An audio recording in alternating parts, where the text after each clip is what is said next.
విజయవాడలో దశాబ్దాల నాటిగా రన్ అవుతున్నటువంటి అన్నపూర్ణ థియేటర్ ఏదైతే ఉందో అన్నపూర్ణ థియేటర్ పైన గత నెల ఏదైతే అప్పుడు దాడికి పాల్పడ్డారు కొంతమంది దుండగులు. ఒకటేసారి ఏదైతే థియేటర్ ఉందో థియేటర్ బయట మొత్తం అంతా పగలగొట్టే ప్రయత్నం అయితే చేశారు. మనం ప్రస్తుతం ఎక్కడైతే అన్నపూర్ణ థియేటర్ దగ్గర ఉన్నామో అన్నపూర్ణ థియేటర్ దగ్గర ఆ శిథిలాలన్నీ కూడా ఎంత పగలగొట్టినా అప్పుడు ఎలా డ్యామేజ్ చేశారు థియేటర్ని అంతటినీ కూడా మనం చాలా క్లియర్గా అయితే చూడొచ్చు. అన్నపూర్ణ థియేటర్ అందరికీ చాలా సుపరిచితం. ఎంతోమంది ఇక్కడికి విజయవాడ వాసులు థియేటర్లో సినిమాలు చూసేందుకైతే కనుక ఎంత పెద్ద పెద్ద హీరోల సినిమాలన్నీ కూడా ఇదే థియేటర్లో చాలాసార్లు 100 days కూడా ఆడిన దాఖలాలు ఉన్నాయి. అలాంటి సినిమా థియేటర్ పైన దాడికి పాల్పడిన వ్యక్తులు ఎవరు అనేది అయితే కనుక ఇప్పుడు కొత్తగా బయటకి వస్తూ ఉంది. అయితే నెల రోజుల క్రితం దాడి జరిగిన తరువాత అయితే ఇక్కడ లోపల ఏవైతే సీసీటీవీ కెమెరాస్ ఉన్నాయో ఆ కెమెరాస్ని కూడా పగలగొట్టే ప్రయత్నం అయితే చేశారు. బయట కూడా అన్నపూర్ణ థియేటర్ యాజమాన్యం కొన్ని కెమెరాలు పెట్టిన నేపథ్యంలో ఆ కెమెరాల్లో కొన్ని వీడియో ఫుటేజ్లు అయితే కనుక బయటకు వచ్చాయి. ఈరోజు ఆ సీసీటీవీ కెమెరా ఫుటేజ్లు అయితే బయటకు వచ్చినాయి. అందులో ఆ దుండగులు ఎవరు, ఎందుకు కావాలని చేశారా, ఎందుకు చేశారు అనేది అయితే కనుక ఖచ్చితంగా పోలీసులు దీనిపైన దర్యాప్తు కొనసాగిస్తూ ఉన్నారు. అయితే ఈ థియేటర్ యాజమాన్యం కూడా ఇప్పటికే దీనికి సంబంధించి అనేకమైనటువంటి విషయాలన్నింటినీ కూడా మనకి మాట్లాడేందుకైతే సిద్ధంగా ఉన్నారు. బట్ కానీ ఇక్కడ అసలు ఒక్కసారి నేను ఈ థియేటర్ పగలకొట్టిన ఆ తీరు, అసలు ఇదంతా కూడా ఎంత డ్యామేజ్ చేశారో అదంతా కూడా చూపించే ప్రయత్నం అయితే చేస్తాను. ఒకసారి మనం చూడొచ్చు కెమెరా విజువల్స్లో. ఒక థియేటర్ ఫ్రంట్ సైడ్ అయితే చూసాము, లెఫ్ట్ సైడ్ కూడా మొత్తం లోపలికి ఎంటర్ అయ్యే భాగం దగ్గర కూడా మొత్తం అంతా ఎంతలా డ్యామేజ్ చేశారు ఏంటి అనేది కూడా. అంటే దాదాపు 50 ఏళ్ల క్రితం అయితే కనుక ఈ థియేటర్ని ఓపెన్ చేశారు. అప్పటి నుంచి కూడా విజయవాడలో అనేకమైనటువంటి సినిమాలు, ఎన్నో వందలాది వేలాది సినిమాలన్నీ కూడా ఇందులో ఆడాయి. అలాంటి సినిమా థియేటర్ పైన ఎందుకు దాడి జరిగింది, ఎవరు దాడి చేయించారు, ఎందుకు ఇదంతా చేయాలనుకున్నారు అనే విషయాలపైన అయితే కనుక పోలీసులు దర్యాప్తు కొనసాగిస్తూ ఉన్నారు. ప్రస్తుతం మనతో ఆ థియేటర్ యజమాని కుమారుడు అయితే ప్రస్తుతం మనతో ఉన్నారు, శ్రీరామ్ గారితో కూడా మాట్లాడించే ప్రయత్నం చేద్దాము. సీసీటీవీ కెమెరా ఫుటేజ్లు ఇప్పుడు బయటకు తీసిన పరిస్థితుల్లో అసలు అందులో ఏముంది, ఎవరి ముఖాలు వాళ్ళకి తెలిసిన వాళ్ళ లేదా అనే విషయాలు ఆయన మాటలోనే అడిగి తెలుసుకుందాం. సార్ నమస్తే. ఏంటి థియేటర్ పైన అంతకుముందు ఎప్పుడైనా గతంలో ఇలాంటి దాడులు కానీ ఎప్పుడైనా జరిగాయా, ఇదే మొదటిసారా, చేసిన వాళ్ళు ఎవరు, ఎందుకు చేసి ఉంటారు? మా 50 ఏళ్ళు అయిందండి మేము థియేటర్ ఓపెన్ చేసి. ఇప్పుడు వరకు ఇలాంటి దాడులు అనేది మాకు ఎప్పుడూ జరగలేదు. అసలు మేము ఎప్పుడు చూడలేదండి ఎట్లాంటి దాడులు. ఇంత భయంకరంగా అర్ధరాత్రి వచ్చి బెదిరించి ఈ జేసీబీలు తీసుకొచ్చి కూలగొట్టారనేది అసలు మేము ఎప్పుడు చూడలేదండి 50 ఏళ్ళలో.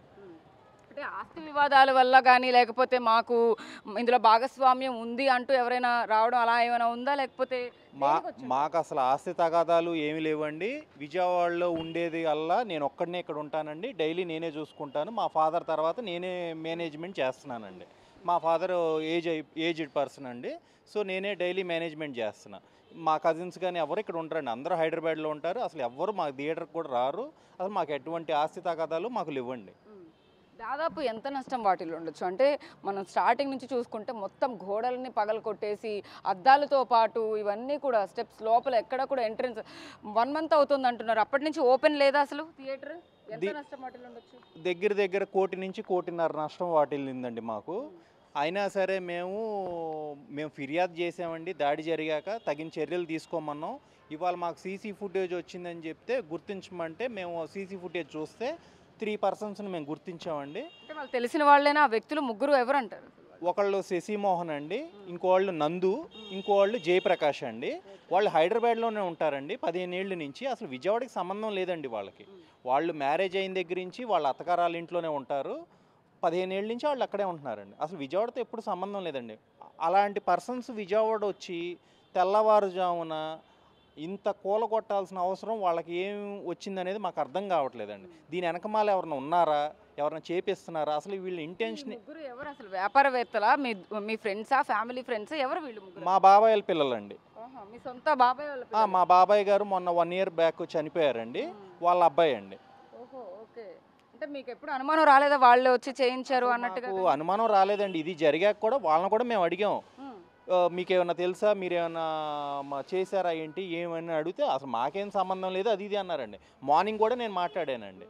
మీరేమైనా చేశారా అని చెప్తే మాకు అసలు సంబంధం లేదు అసలు అంటే నేను సీసీ ఫుటేజ్ ఫార్వర్డ్ చేసే వాళ్ళకి ఇలా ఉంది ఏంటంటే ఫోన్ స్విచ్ ఆఫ్ చేశారండి ఇంత అంటే నిజం బయటపడిపోయింది కాబట్టి ఇంకా స్విచ్ ఆఫ్ ఫోన్ చేసేసారు స్విచ్ ఆఫ్ చేశారండి ఆ ముగ్గురు పర్సన్స్ ఫోన్ స్విచ్ ఆఫ్ చేశారండి నేను మాట్లాడాక సో పోలీసులకి చెప్పారా అంటే ఈ విషయం గురించి కంప్లైంట్ ఇచ్చారు కదా ఆల్రెడీ కంప్లైంట్ ఇచ్చానండి మేము పోలీసులను కోరేది ఒకటేనండి ఎవ్వరు ఈ చర్యలు చేసినా మీరు తగిన చర్యలు తీసుకుని మాకు న్యాయం చేయాలండి వాళ్ళు ఎవరైనా సరే బాబాయ్ పిల్లల మీద మీరు ఇప్పుడు యాక్షన్ తీసుకోవాలని కోరుకుంటున్నారా మా సంస్థ మీద ఎవ్వరు ఇలాంటి చర్యలకి పాల్పడ్డా వాళ్ళ మీద తగిన చర్యలు తీసుకోవాల్సిందేనండి న్యాయబద్ధంగా వెళ్ళాల్సిందేనండి మేము న్యాయ పోరాటం చేస్తాం ఎవరైనా సరే దీని వెనకమాల ఎవరున్నా సరే మాకు పర్వాలేదండి మేము న్యాయంగానే వెళ్తాం వాళ్ళ మీద చర్యలు తీసుకోవాల్సిందేనండి అంటే మీ బాబాయ్ గారు పిల్లలు అని చెప్తూ ఉన్నారు అంటే మీ బాబాయ్తో మాట్లాడే ప్రయత్నం ఏమైనా చేశారా అంటే ముగ్గురు స్విచ్ ఆఫ్ చేస్తారా ప్రస్తుతం ఇప్పుడు మేము గుర్తించిన ముగ్గురు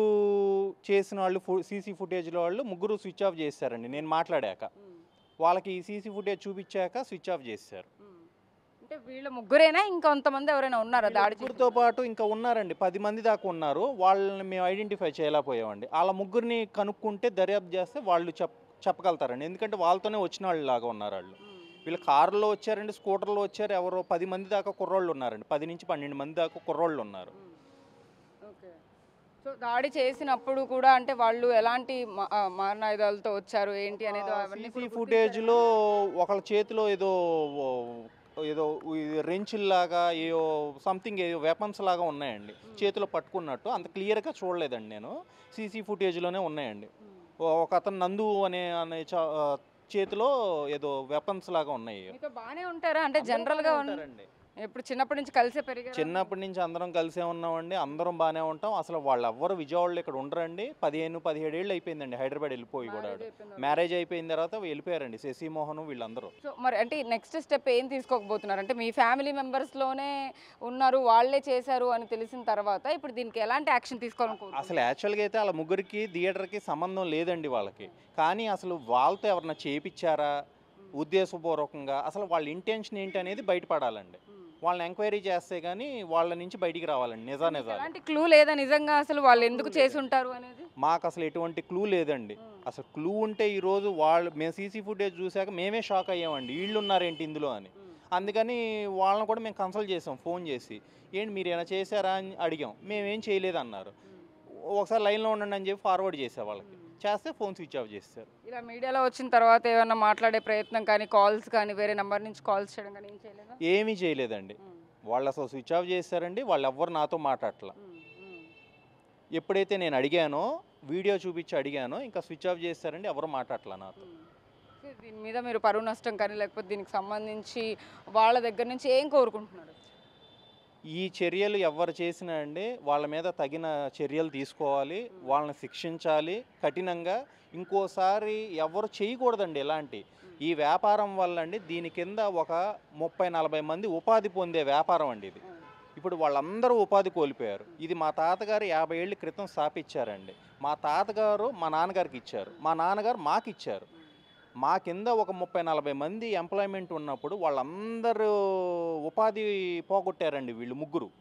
అది చాలా అది అసలు మనం కరెక్ట్ కాదండి అది అసలు సో దీని మీద చర్యలు తప్పకుండా తీసుకోవాలండి వాళ్ళు ఎంతటాళ్ళైనా చర్యలు తీసుకోవాలండి తీసుకుని మాకు న్యాయం చేయాలండి మళ్ళీ మేము రీఓపెన్ చేస్తామండి థియేటర్ మళ్ళీ మేము యథాతిథిగా మేము రన్ చేస్తాం మళ్ళీ ఎప్పటికల్లా ఇదంతా క్లియర్ చేసి ఈ థియేటర్ ఇప్పుడు ఏదైతే పగిలిపోయి ఉందో ఇదంతా దీన్ని మళ్ళీ రీఓపెన్ చేసి రీబిల్డ్ ఎప్పుడు చేయబోతున్నారు అది ఒకసారి ఫాదర్తో మాట్లాడండి ఒకసారి మేము అందరం కూర్చుని మాట్లాడుకుని ఏం చేయాలి ఏంటి అనేది ఫర్దర్గా స్టెప్ తీసుకుని మేము రీఓపెన్ చేస్తామండి ఓకే అంటే మళ్ళీ ఇదంతా కట్టించాలన్నా కూడా ఎంత ఖర్చు అయ్యే అవకాశం సుమారు 1 కోటి నుంచి 1.5 కోటి అవుతుందండి కోటిన్నర అయినా మాకు ఇబ్బంది లేదండి మా కింద 40 మందికి మేము ఉపాధి కల్పిస్తామండి మా తాతగారు 50 ఏళ్ళు స్థాపించారు అంటే మామూలు విషయం కాదండి మేము అదే లెగసీని మేము కంటిన్యూ చేస్తామండి మేము అందరికీ ఉపాధి కలిగిస్తాం మేము కరోనా టైంలో కూడా మేము జీతాలు ఇచ్చామండి నష్టం వచ్చినా క్లోజ్ అయినా మేము జీతాలు ఇచ్చామండి మా వర్కర్స్కి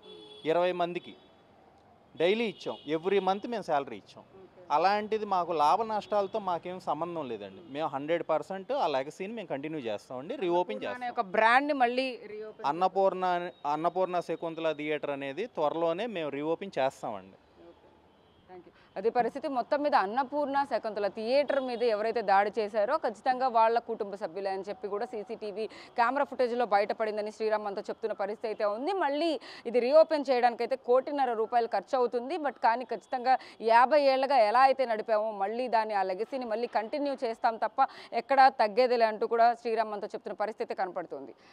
వీడియో జర్నలిస్ట్ సాహిత్య బిగ్ టీవీ విజయవాడ.